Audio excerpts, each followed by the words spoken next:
kamu apa kabar? Pasti baik-baik aja kan? Kenalin, aku Elprana. Siapa nih yang hobi main game di rumah? Komen dong di bawah, kamu paling suka main game apa? Kalau Elprana suka banget main game Roblox, soalnya seru dan jenis permainannya ada sangat banyak. Tahu nggak sih, kalau di setiap game terkenal yang sering kita mainkan ini memiliki komunitas yang membantu game-game tersebut terus bertahan? Biasanya komunitas game dapat ditemui di sebuah forum internet, di lobby chat permainan, atau bahkan secara onsite di sebuah event-event pameran. Tapi nggak sedikit komunitas game di luar sana yang ternyata sangat toksik dan buruk bagi pemain-pemainnya. Mereka sering berkata kasar, saling menjatuhkan satu sama lain, dan yang paling parah adalah melakukan hacking untuk meraup keuntungan. Nah, di video kali ini Elprana akan membahas 10 komunitas game paling toksik di dunia. Seperti biasanya ya teman-teman, kalau ini murni konten hiburan. Seluruh hal yang aku jelaskan di video ini murni berdasarkan pendapat pribadi dan juga hasil riset yang tersebar di internet. Semisal ada game favoritmu disebutkan di sini, tenang saja, gak semua playernya toksik kok. Aku yakin kalau kamu gak ikut-ikutan toksik seperti komunitasnya. Yang pertama ada Free Fire, sebuah game bergenre Battle Royale yang mengharuskan pemain untuk bertahan hidup dari simulasi peperangan di suatu zona. Secara umum, permainan ini sangat seru dan menantang, namun sayang keseruan game Free Fire diruntuhkan oleh kehadiran komunitas yang toksik. Banyak sekali anak-anak di bawah umur yang menyerbu game ini untuk dimainkan. Tahu sendiri kan kalau anak kecil main Free Fire gimana? Antara asal main atau emang gak bisa main, sehingga menjadi beban suatu tim. Yang parah adalah udah beban, player-player ini malah menyerang dan menyalahkan player lain atas kekalahannya. Ya ampun, apakah kamu pernah main game Free Fire sebelumnya? Paling suka pakai karakter apa nih? Tulis ya di bawah. Selain itu, adanya fitur voice chat membuat banyak anak-anak melontarkan kata-kata jahat yang tidak senonoh untuk membuli player lain. Tak heran kalau Free Fire menjadi salah satu game dengan komunitas toksik di dunia. Semoga kamu bukan salah satunya ya. Yang kedua ada Valorant. Game ini juga bergenre Battle Royale, namun dengan nuansa yang lebih cerah dan menyenangkan. Kombinasi senjata futuristik dan modern membuat banyak pemain tergiur untuk mencobanya. Komunitas Valorant ini awalnya biasa-biasa saja, namun semenjak banyak pemain wanita bermunculan, membuat pemain-pemain pria mulai mengeluarkan sifat toksiknya. Mereka sering menggoda, melontarkan kata-kata tidak pantas untuk pemain wanita, hingga membuat mereka menjadi tidak nyaman. Bisa sih mematikan fitur voice chat, namun game Valorant adalah tipe permainan strategi yang memerlukan komunikasi langsung agar dapat membawa tim pada kemenangan. Sehingga banyak dari mereka yang rela kalah atau rela diserang secara verbal oleh pemain-pemain toksik di server tersebut agar bisa menang. Wah, kasihan sekali ya. Yang ketiga, sekali lagi game dengan tema perang teman-teman, ada Fortnite. Game ini cukup unik karena mengusung grafis kartunis yang mencolok dan ceria. Segala usia secara umum dapat memainkan game ini, namun setelah disaring, ternyata mayoritas pemain Fortnite adalah anak dan juga remaja. Walau begitu, jangan pernah menganggap mereka polos, karena komunitas Fortnite masuk dalam jajaran 3 besar sebagai komunitas paling toksik. Para pemain sering melakukan cheat untuk merugikan developer dan bahkan menyalahgunakan fitur friendly fire. Itu adalah fitur untuk dapat menembak dan membunuh rekan setim sendiri. Hal ini sangat mengganggu dan memudahkan tim untuk cepat kalah, sehingga developer pun memutuskan untuk menghentikan fitur tersebut. Yang jelas game Fortnite ini memiliki komunitas toksik. Alhasil banyak pemain enggan untuk bergabung. Yang keempat ada League of Legends, sebuah game MOBA yang mengharuskan player bergabung dalam suatu tim beranggotakan 5 hero untuk melawan tim lain di sebuah arena pertarungan. Game ini disebut-sebut sebagai game dengan komunitas paling toksik nomor 1 di dunia. Gimana enggak, banyak pemain profesional yang membuli pendatang baru, menganggap mereka adalah beban dan menekan mentalnya agar tidak bermain lagi. Selain itu, pertandingan game ini membutuhkan kurang lebih 1 jam lamanya, sehingga membuat banyak pemain mudah frustasi apabila mengalami kekalahan. Kondisi tersebut memicu para pemain untuk melampiaskannya dalam bentuk ucapan-ucapan kotor di lobi permainan dan membuli pemain-pemain lemah lainnya. Astaga, jahat banget ya.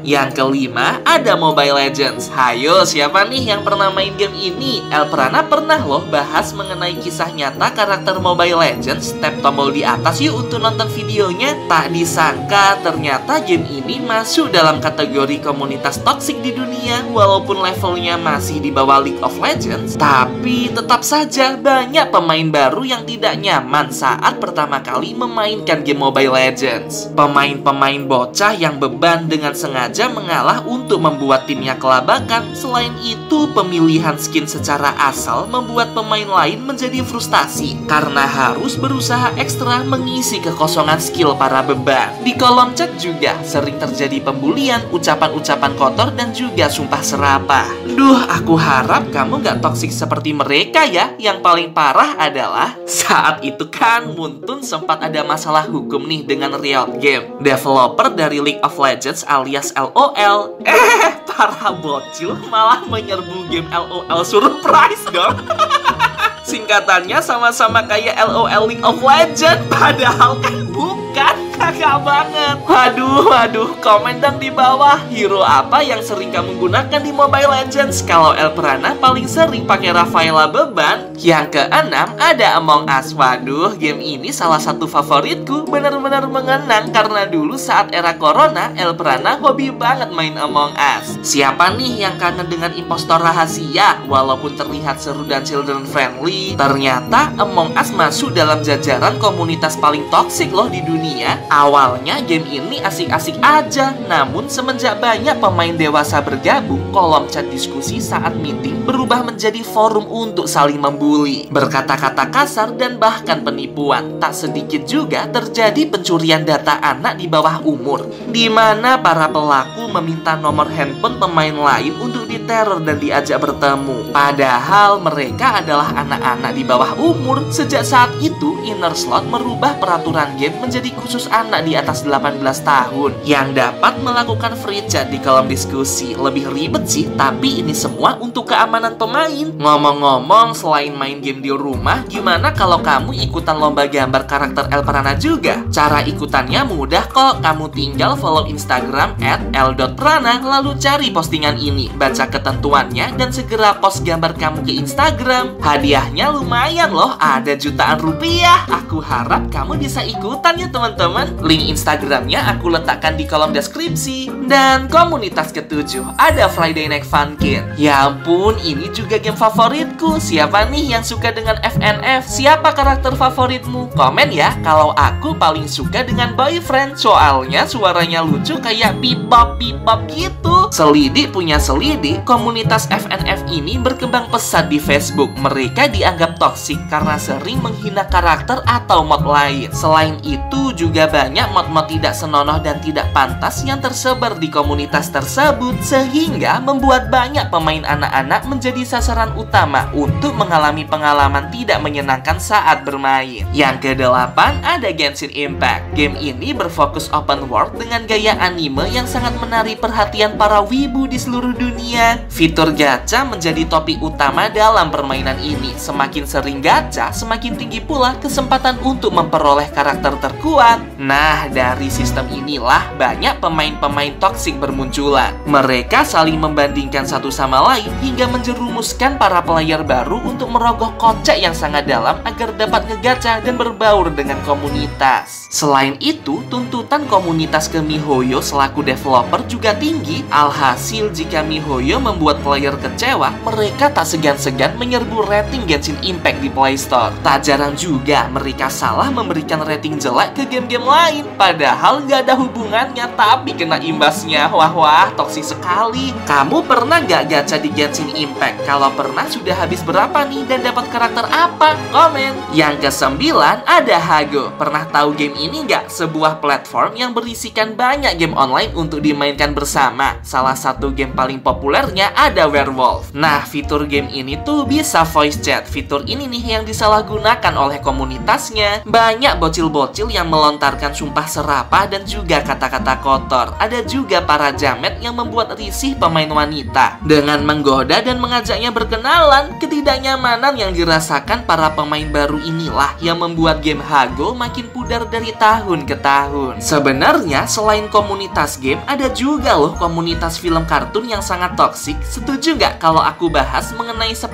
komunitas film kartun paling toksik? Kalau setuju, yuk like video ini sekarang juga. Tembus 10.000 likes, Elprana akan bahas nih mengenai komunitas toksik di film kartun terkenal. Pastikan kamu like video ini sekarang juga ya. Dan yang terakhir, ada Stumble Guys, sebuah game Battle Royale Knockout yang mendadak viral beberapa bulan terakhir ini. Sebenarnya game ini aman dan menyenangkan, namun kehadiran pemain-pemain baru yang toksik membuat komunitasnya menjadi tidak nyaman dan kurang seru. Banyak pemain bocil yang terlalu overproud serta membela mati-matian bahwa Stumble Guys tidak meniru game Fall Guys. Terus juga fitur tinju dalam game sering disalahgunakan untuk membuli dan menggagalkan player baru lain agar tidak menang. Yang parah adalah banyak YouTuber yang dibully dan dipojokkan saat live streaming, terutama oleh orang-orang yang gagal bergabung di room Stumble Guys para streamer. Waduh, bener-bener kacau deh. Padahal game Stumble Guys ini seru untuk dimainkan apabila tidak ada player toksik seperti itu. Yah, inilah 10